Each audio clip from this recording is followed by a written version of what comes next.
ये हमारी साथी एंकर, इनका नाम है सहर ज़ुहैब। ये एक ऐसे नौजवान से मिली हैं और हमें मिलवाने जा रही हैं जो मुस्तकबिल के हवाले से मौसम का अहवाल बताते हैं।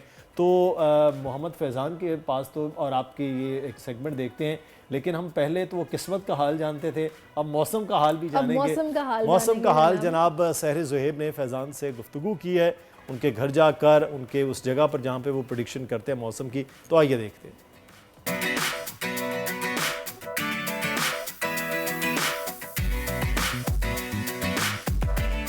जी नाज़रीन, आज मैं जिस जगह पर मौजूद हूँ वहाँ पर एक बड़ी ज़बरदस्त शख्सियत है जिनसे मैंने आपकी मुलाकात करवानी है। वो कहते हैं ना कि जब किसी मकसद की ठान ली जाए तो फिर रब की ज़ात भी आपकी मदद करती है और कुछ भी नामुमकिन नहीं रहता, आप नामुमकिन को भी मुमकिन बना लेते हो। मेरे साथ जो शख्सियत मौजूद है, उन्होंने अगर ये कहा जाए कि बचपन से ही अपना काम शुरू कर दिया था और ये ख़्याल उनको कैसे आया, ये मेहनत जो कि उनकी इस तरह की रही कि उनको उसके बाद प्राइम मिनिस्टर अवार्ड मिला, फ्लड हीरो का इंटरनेशनल अवार्ड मिला। और उनसे जानेंगे कि उनकी क्या एफ़र्ट्स हैं और ये महकमे मौसमियात से इन शख्सियत का लिंक है। और ये जो हम अक्सर एक गिला सुनते हैं ना लोगों का कि भाई महकमा मौसमियात जब कोई प्रेडिक्शन करता है वो ठीक साबित नहीं होती है, लेकिन इनकी प्रेडिक्शन 85 to 90% ठीक साबित होती है। इनका सिस्टम कितना एडवांस है, ये किस तरह रेन प्रेडिक्शन करते हैं, वेदर फोरकास्ट करते हैं, ये सब कुछ आज इनसे पूछेंगे। मेरे साथ मौजूद है जनाब मोहम्मद फैज़ान। फैज़ान कैसे हैं आप? अस्सलाम वालेकुम। वालेकुम अस्सलाम, कैसे हैं आप? मैं बिल्कुल ठीक ठाक हूँ। तो फैज़ान मुझे ये बताइएगा कि माशाल्लाह से आपकी प्रेडिक्शंस इतनी एक्यूरेट होती हैं, आपके सोशल मीडिया प्लेटफॉर्म पर इतने सब्सक्राइबर्स हैं और उसके बाद आप प्राइवेटली इतना ज़बरदस्त काम कर रहे हैं, तो ये कैसे आपको ख्याल आया? ये सब कुछ मैं आपसे पूछूंगी, लेकिन अभी चूंकि मैं आपकी छत पर मौजूद हूँ और यहाँ पर जो सिस्टम लगा हुआ है, मैं चाह रही हूँ थोड़ा नाज़रीन को आप बता दें। एक तो ये टार मुझे एक नज़र आ रहा है, ये क्या चीज़ है, थोड़ा सा बताइए। सो बेसिकली ये है हमारे पास एडवांस वेदर स्टेशन, ये ऑनलाइन वेदर स्टेशन है। तो इसमें हमारे पास डिफरेंट पैरामीटर्स होते हैं, ह्यूमिडिटी, टेम्परेचर, रेन, इसके अलावा सोलर रेडिएशन, एयर प्रेशर। तो ये डाटा जो ऑटोमेटिकली यहाँ से रिकॉर्ड होता है और फिर डाटा ऑटोमेटिकली ये तमाम हमारे पास इंटरनेट सर्विस के ऊपर जाता है। अच्छा, इसके अलावा भी मैं देख रही हूँ यहाँ पे काफ़ी इक्विपमेंट्स लगे हुए हैं। अच्छा, ये क्या चीज़ है? सो बेसिकली ये जो है महकमा मौसमियात की जानिब से जो है ये एक तरीके से रेन गेज है। इसमें वाटर कलेक्ट हो जाता है रेन का, तो फिर वो मेजर करके रीडिंग्स जो है मैं प्रोवाइड करता हूँ मीडिया को, पीएमडी को। सही, चले जी जनाब, मेरा ख्याल है कि जहाँ पर अभी तो आपने इनकी छत पर मौजूद के दो सिस्टम्स देख लिए जो कि लगे हुए हैं, एक रेन फोरकास्ट के लिए और एक वेदर फोरकास्ट के लिए,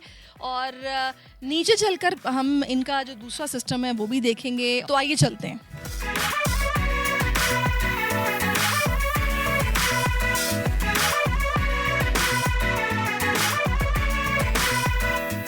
मैं देख रही हूँ यहाँ पर आपने यहाँ पर एयर क्वालिटी इंडेक्स भी लगाया हुआ है, रेन फोरकास्ट का सिस्टम भी है, फिर टेम्परेचर्स भी मुझे नज़र आ रहे हैं, फिर ये सिस्टम भी आपके पास है।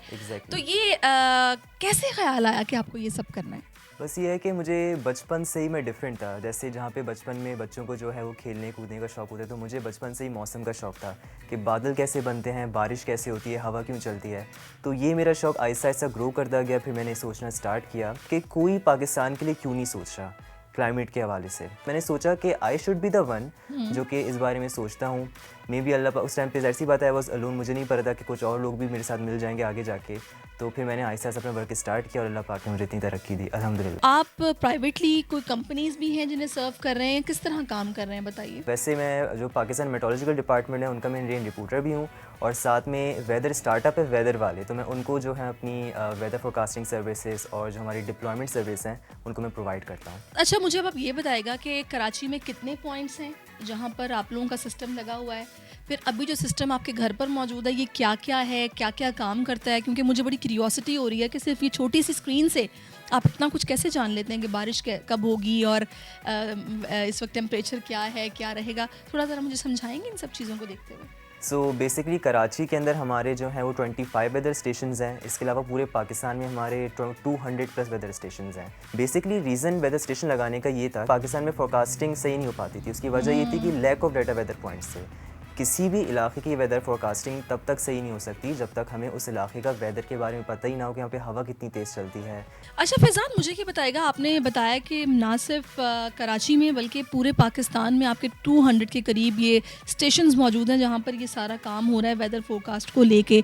आपकी कितनी बड़ी टीम है? इन 200 स्टेशंस में कितना स्टाफ है? और मतलब फिगर्स क्या आप मुझे देंगे इस हवाले से कि आप लोग कितना काम कर रहे हैं? करेंटली मेरी जो टीम है उसकी जो टोटल हमारे पास बेसिकली मेंबर्स हैं वो हैं 110 मेंबर्स हम लोग काम कर रहे हैं। और ये हमारे मेंबर्स जो हैं पाकिस्तान के तमाम एरियाज़ के अंदर है, कश्मीर टिल सिंध, हर एरिया के अंदर हमारे पास मेंबर्स हैं जो कि डेडिकेटली अपने एरिया से हमें सर्विस प्रोवाइड करते हैं और एक तरीके से सेम पैशन के लिए पाकिस्तान के लोगों के लिए अपने मुल्क की खिदमत के लिए काम कर रहे हैं। ज़बरदस्त, बहुत खूब। अच्छा मुझे बताइएगा, मैं वो ये एक तो ये सिस्टम जो आपके लैपटॉप में है, ये क्या सिस्टम है? सो बेसिकली हमारे पास ऑनलाइन सर्वर है जिसमें आप लोग देख सकते हैं कि ये हमारे तमाम वेदर स्टेशंस हैं। इससे हमारे पास तमाम डाटा आ रहा है कि humidity, wind speed, wind direction, temperature और उसके बाद एयर क्वालिटी भी आ रही है कि कितनी एयर क्वालिटी ख़राब है। आपको पता है भी कुछ दिन पहले कराची में स्मोक नंबर 1 था कराची। एग्जैक्टली, तो हमारे पास ये एयर क्वालिटी का डाटा भी आ रहा है। अच्छा मुझे एक बात बताइएगा, क्योंकि आप इस पर काम कर रहे हैं तो आपको ज़्यादा बेहतर पता होगा, ये एयर क्वालिटी इंडेक्स कितना अलार्मिंग है जो आप इस पे ऑब्जर्व कर रहे हैं? पाकिस्तान के अंदर जो एयर क्वालिटी इंडेक्स है वो बहुत ज़्यादा अलार्मिंग है। स्पेशली हमारे पास जो फॉल सीज़न है यानी ऑटम सीज़न है, इसमें एयर क्वालिटी में बेसिकली होता ही है कि विंड स्पीड रिड्यूस हो जाती है। हमारे पास वाइल्ड फायर्स होती हैं, आपको पता है कि सारे जो फसल होते हैं उनको जलाया, उनकी जो बाक़ियात को जलाया जाता है। फिर हमारे पास कार वगैरह की जो स्मोक्स होती है, इंडस्ट्रियल स्मोक होती है, वो हवा रुक जाने की वजह से एक्यूमुलेट हो जाती है। तो वो एक्यूमुलेट होती है तो फिर वो स्मोक बन जाती है जो कि हेल्थ के लिए बहुत ज़्यादा इंजीरियस है। आप जो सब ये चीज़ें ऑब्जर्व कर रहे हैं, आपके ख्याल में हैप्पी सीडर्स, आर्टिफिशियल रेन, ये तो खैर एक ऐसे सोल्यूशन हैं जो बड़े कॉस्टली हैं। क्या हल है इसका आपकी नज़र में? हम लोग अपनी जो इन्वायरमेंट है और जितनी हमारे पास जो हमारी लाइफ स्टाइल है उसको हम लोग इको फ्रेंडली बना लें लाइक द इंटरनेशनल कंट्रीज़, तो स्मोक काफ़ी हद तक रिड्यूस हो जाएगी। अच्छा फैज़ान, मुझे थोड़ा सा बताइएगा, ये जो आपका सामने ये मुझे नज़र आ रहा है, ये छोटा सा एक बॉक्स वाइट कलर का, ये क्या चीज़ है? सो बेसिकली ये हमारे पास है एयर क्वालिटी मॉनिटर। तो एयर क्वालिटी मॉनिटर बेसिकली आपको जितनी भी हमारे पास एयर पार्टिकल्स होते हैं, इसमें सेंसर लगे होते हैं। यहाँ पे सेंसर आपको अगर कैमरे में देख सकते हैं, तो ये सेंसर में जो एयर क्वालिटी है वो डिटेक्ट होती है और फिर इसका डाटा जो मैंने आपको वेबसाइट पे दिखाया वो शोकेस होती है। अच्छा, अब आपने किस तरह पैसे जमा किए या कहाँ से फंड्स आपके पास आए ये सब बाय करने के लिए? और दूसरा, आपने बताया कि आपका सिस्टम ज़्यादा एडवांस है एज़ कम्पेयर टू महकमा मौसमियात। एग्जैक्टली, तो क्या वजह है कि उन लोगों ने ये इंस्ट्रूमेंट्स यहाँ पे इक्विपमेंट नहीं लिया हुआ? एग्जैक्टली, जहाँ पे बात फंडिंग की रही तो पहले तो हम लोग जो हमारे जैसे कि मेरी टीम है तो हम लोग पहले जो फंडिंग करते थे वो अपने सेल्फ बेसिस के ऊपर करते थे। उसके बाद फिर जब से हमने वेदर वाले स्टार्टअप ज्वाइन किया तो हमारे डिफरेंट जो है वो प्लेटफॉर्म्स हो गए। चलिए मुदस्सिर, ये वेदर फोरकास्ट जो आप बता रही हैं और आपके साथ फैज़ान थे, तमाम तो चीज़ें समझ आई आपको? पता चल जाए, नहीं उनको समझ आ रही है, वो हमें सिर्फ इतना बता दिया करेंगे। सब्सक्राइब करें और बेल दबाएं ताकि कोई खबर रह न जाए।